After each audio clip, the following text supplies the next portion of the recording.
ಅನ್ನಪೂರ್ಣ ಸವಿರುಚಿಗೆ ಎಲ್ರಿಗೂ ಸ್ವಾಗತ ಫ್ರೆಂಡ್ಸ್. ಇವತ್ತಿನ ರೆಸಿಪಿನಲ್ಲಿ ನಾನು ರೆಸ್ಟೋರೆಂಟ್ ಸ್ಟೈಲ್ ಪ್ಲೈನ್ ಬಿರಿಯಾನಿ ರೈಸ್ನ ಯಾವ ರೀತಿ ಮಾಡೋದು ಅನ್ನೋದನ್ನು ಶೇರ್ ಮಾಡ್ತಾ ಇದ್ದೀನಿ. ಯಾವುದೇ ಚಿಕನ್ ಗ್ರೇವಿಗಾದ್ರೂ ಮಟನ್ ಗ್ರೇವಿಗಾದ್ರೂ ಈ ಪ್ಲೈನ್ ಬಿರಿಯಾನಿ ರೈಸ್ ತುಂಬ ಟೇಸ್ಟಿಯಾಗಿರುತ್ತೆ. ಬಿರಿಯಾನಿ ಮಾಡೋದಕ್ಕೆ ನಮಗೆ ಟೈಮ್ ಇಲ್ಲ ಅನ್ನೋ ಟೈಮಲ್ಲಿ ಈ ರೈಸ್ನ ನಾವು ಮಾಡ್ಕೋಬೋದು.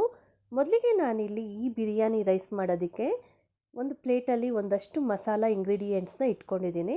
ಇದನ್ನು ನಾವು ಹುರಿದುಬಿಟ್ಟು ಪುಡಿ ಮಾಡ್ಕೋಬೇಕಾಗತ್ತೆ. ಇದೇ ಮೇನ್ ಇಂಗ್ರೀಡಿಯೆಂಟ್ ಈ ಬಿರಿಯಾನಿ ರೈಸ್ ತುಂಬ ಟೇಸ್ಟಿಯಾಗಿ ಬರೋದಕ್ಕೆ ಕಾರಣ.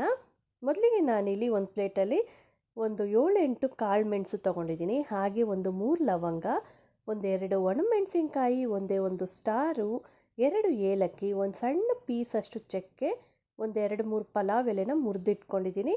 ಹಾಗೆ ಒಂದು ಅರ್ಧ ಸ್ಪೂನಷ್ಟು ಜೀರಿಗೆ, 1 ಸ್ಪೂನಷ್ಟು ಓಂಕಾಳು, ಇಷ್ಟನ್ನು ಪಕ್ಕಕ್ಕಿಟ್ಕೊಂಡು ಈಗ ನಾನಿಲ್ಲಿ ಅಕ್ಕಿನ ನೆನೆಸಿಟ್ಕೊಂಡಿದ್ದೀನಿ, ತೋರಿಸ್ತಾ ಇದ್ದೀನಿ. ನಾನು ಈ ಪ್ಲೈನ್ ಬಿರಿಯಾನಿ ರೈಸ್ನ ಬಾಸುಮತಿ ರೈಸಲ್ಲಿ ಮಾಡ್ತಾ ಇರೋದು. 1.5 ಗ್ಲಾಸಷ್ಟು ಅಕ್ಕಿನ ನೆನೆಸಿಟ್ಕೊಂಡಿದ್ದೀನಿ. ಈ ಗ್ಲಾಸ್ ಅಳತೆನಲ್ಲಿ ದೊಡ್ಡ ಗ್ಲಾಸಲ್ಲಿ 1.5 ಗ್ಲಾಸಷ್ಟು ಅಕ್ಕಿನ ವಾಶ್ ಮಾಡಿ ಒಂದೆರಡು ಸರಿ ವಾಶ್ ಮಾಡಿ ಒಂದು ಅರ್ಧ ಗಂಟೆ ಅಷ್ಟು ನೆನೆಸಿಟ್ಕೊಂಡಿದ್ದೀನಿ. ಈಗ ಮಸಾಲೆನ ಹುರ್ಕೊಳ್ತೀನಿ. ಈಗ ಪ್ಲೇಟಲ್ಲಿ ಇಟ್ಕೊಂಡಿರೋವಂಥ ಮಸಾಲೆನ ಸ್ಟವ್ ಆನ್ ಮಾಡಿ ಒಂದು ಸಣ್ಣ ಬಾಣಲಿನ ಕಾಯಕ್ಕಿಟ್ಟಿದ್ದೀನಿ. ಅದಕ್ಕೆ ಹಾಕ್ಬಿಟ್ಟು 1-2 ನಿಮಿಷ ಫ್ರೈ ಮಾಡ್ಕೊಳ್ತೀನಿ. ಜಸ್ಟ್ ಬಿಸಿ ಆದರೆ ಸಾಕು. ಮಸಾಲ ಇಂಗ್ರೀಡಿಯೆಂಟ್ಸ್ ಎಲ್ಲ ಸ್ಪೈಸಸ್ ಎಲ್ಲ ಜಸ್ಟ್ ಬಿಸಿ ಮಾಡಿ ಪೌಡರ್ ಮಾಡಿಕೊಂಡ್ರೆ ಆಯಿತು. ಈ ರೀತಿ ನಾವು ಹುರಿದು ಬಿರಿಯಾನಿ ಮಾಡಿದ್ರೆ ಅಥವಾ ಗ್ರೇವಿ ಮಾಡಿದ್ರೆ ಮಸಾಲ ನಾವು ಜಾಸ್ತಿ ತಿಂದ್ವಿ ಅಂತಲೂ ಅನ್ಸೋದಿಲ್ಲ, ಮತ್ತು ಫ್ಲೇವರ್ ಕೂಡ ತುಂಬ ಟೇಸ್ಟಿಯಾಗಿರುತ್ತೆ. ರೈಸ್ ಕೂಡ ಚೆನ್ನಾಗಿರುತ್ತೆ, ಗ್ರೇವಿಗಳು ಚೆನ್ನಾಗಿರುತ್ತೆ. ಈ ರೀತಿ ನಾವು ಹುರಿದ್ಬಿಟ್ಟು ಮಾಡಿದಾಗ ಇದನ್ನು ಹುರಿದ್ಬಿಟ್ಟು ಒಂದು ಪ್ಲೇಟಲ್ಲಿ ಹಾಕಿಟ್ಕೊಂಡಿದ್ದೀನಿ. ಇದನ್ನು ಆರಿಸ್ಬಿಟ್ಟು ಆ ನಂತರ ಗ್ರೈಂಡ್ ಮಾಡ್ಕೊಳ್ತೀನಿ.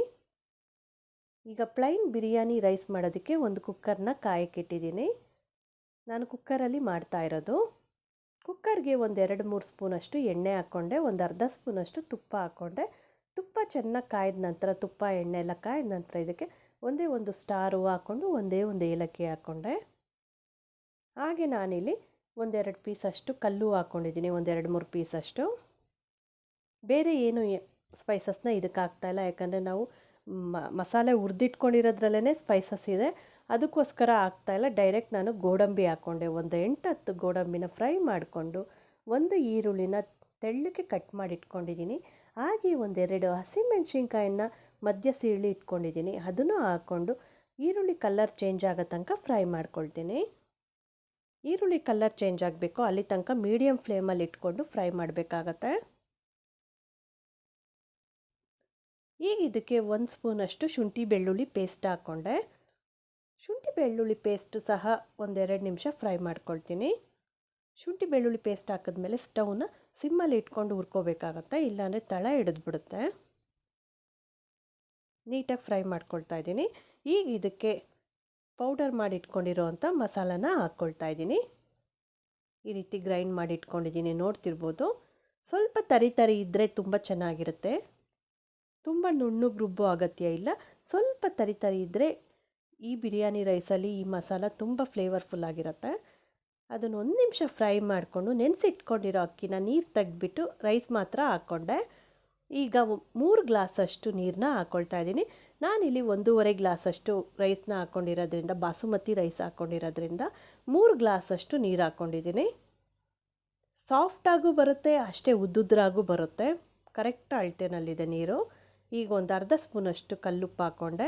ಕಲ್ಲುಪ್ಪು ಹಾಕಿ ನೀಟಾಗಿ ಮಿಕ್ಸ್ ಮಾಡಿಕೊಂಡು ಲಾಸ್ಟಲ್ಲಿ ಸ್ವಲ್ಪ ಕಸ್ತೂರಿ ಮೇಥಿನ ಕೈಯಿಂದ ಪುಡಿ ಮಾಡಿಕೊಂಡು ಹಾಕ್ಕೊಂಡಿದ್ದೀನಿ. ಈಗ ನೀಟಾಗಿ ಮಿಕ್ಸ್ ಮಾಡಿಬಿಟ್ಟು ಲಿಡ್ ಕ್ಲೋಸ್ ಮಾಡಿ ಒಂದೇ ಒಂದು ವಿಷಿಲ್ ತೆಗೆದ್ರೆ ಪ್ಲೈನ್ ಬಿರಿಯಾನಿ ರೈಸ್ ರೆಡಿ ಆಗುತ್ತೆ. ಈಗ ರೆಡಿಯಾಗಿದೆ, ನೋಡ್ತಿರ್ಬೋದು ಎಷ್ಟು ಚೆನ್ನಾಗಿ ಬಂದಿದೆ ಅಂತ. ಅಷ್ಟೇ ಹುಡಿಯಾಗೂ ಬಂದಿದೆ, ಸಾಫ್ಟಾಗೂ ಬಂದಿದೆ. ನಿಧಾನಕ್ಕೆ ಮೇಲಿಂದ ಕೆಳಗೆ ನೀಟಾಗಿ ಮಿಕ್ಸ್ ಮಾಡ್ಕೋಬೇಕಾಗತ್ತೆ. ಒಂದು ಸರಿ ತುಂಬ ಸಾಫ್ಟಾಗಿ ಮಿಕ್ಸ್ ಮಾಡ್ಕೋಬೇಕು. ತುಂಬ ರಫಾಟ ಮಾಡಿದ್ರೆ ರೈಸ್ ಕಟ್ಟಾಗಿಬಿಡುತ್ತೆ. ಬಾಸುಮತಿ ರೈಸ್ ಆಗಿರೋದ್ರಿಂದ ಬೇಗ ಕಟ್ಟಾಗಿಬಿಡುತ್ತೆ ರೈಸು. ಈಗ ಬಿರಿಯಾನಿ ರೈಸ್ ರೆಡಿಯಾಗಿದೆ, ಪ್ಲೇಟಲ್ಲಿ ಸರ್ವ್ ಮಾಡಿದ್ದೀನಿ.